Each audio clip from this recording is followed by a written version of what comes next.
Ukraine की राजधानी Kyiv पर देखिए रूस का हमला हो गया है। रूस ने कीव पर दागे दर्जनों रॉकेट। रूसी हमले में कीव के रिहायशी इलाके में लग गई आग। रूसी ड्रोन हमले में 3 लोग घायल हुए हैं, कई इमारतें क्षतिग्रस्त हो गईं।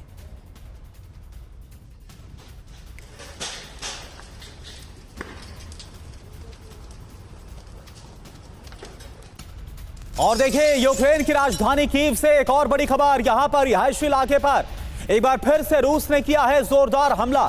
रूसी ड्रोन हमले में 5 मंजिला इमारत तबाह हो गई। कीव में सिटी सेंटर पर भी ड्रोन अटैक हुआ। ये देखिए आप।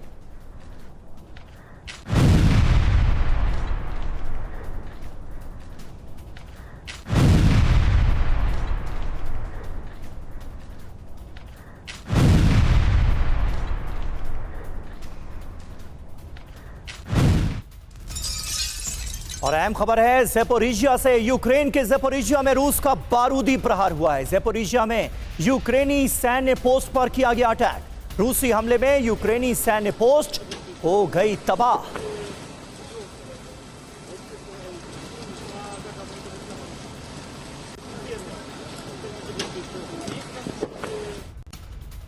और देखिए वॉर जोन से एक और बड़ी खबर है। रूस ने ज़ापोरिजिया पर दागी है क्रूज मिसाइलें। मिसाइल हमले में स्कूल की इमारत तबाह हो गई और इस हमले में एक रिहायशी इमारत को भी भारी नुकसान कैसे पहुंचा यह आप देख पा रहे हैं।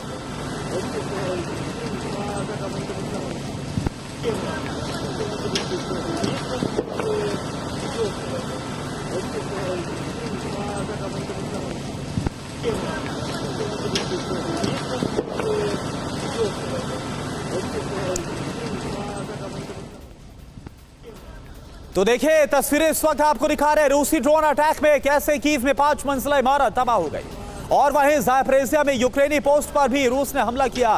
रूस ने ज़ापोरिजिया में एक स्कूल की इमारत पर भी हमला किया है और कैसे इस इमारत से आग निकलती हुई नजर आ रही है। स्कूल की बिल्डिंग तबाह हो गई। 3 तस्वीरें आपके सामने रूसी अटैक को लेकर।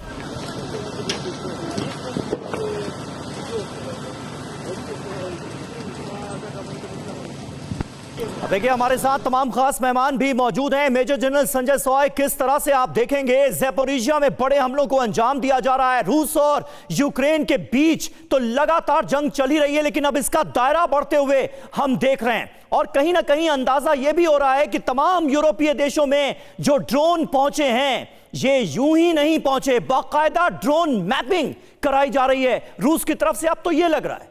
बिल्कुल समीर, 2 बातें। 3.5 साल से ज़्यादा हो गए लड़ाई चले जा रही है और उधर से रशिया और यूक्रेन की जो लड़ाई है वो एक तरह से स्टेलमेट सा है। 1-2 गांव वो जीतता है, कभी 1-2 गांव ये जीतता है। इसका कारण है कि यूक्रेन को लगातार यूरोपियन यूनियन से और नाटो देशों से मदद मिल रही है, हथियारों की और इंटेलिजेंस की। अब जो आपने बहुत महत्वपूर्ण बात की, जो ड्रोन्स के द्वारा तकरीबन 10 नाटो के देशों में इन्होंने घुसपैठ की है, तो एक तो कई उद्देश्य हैं इसके। देखिए उनका रिएक्शन देख रहे हैं कि किस प्रकार से रिएक्शन होता है। क्या वो ड्रोन वॉरफेयर के लिए तैयार है, जिसमें देखा गया कि यूरोप के देश अभी पूरी तरह से तैयार नहीं थे। दूसरा उनका एयर डिफेंस की मैपिंग, कि उनकी एयर डिफेंस कहाँ कहाँ डिप्लॉयड है। तीसरा जो अभी नाटो की एक्सरसाइज चल रही थी वहाँ पे क्या क्या एक्सरसाइज हो रहा है, कौन कौन देश के हैं, क्या क्या इक्विपमेंट आया हुआ है, ये सब देखना।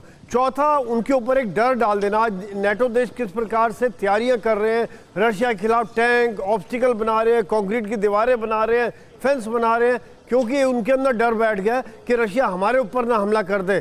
तो अब वो डर हो जाएगा कि यूक्रेन को मदद करें या अपनी को आपको बचाएं।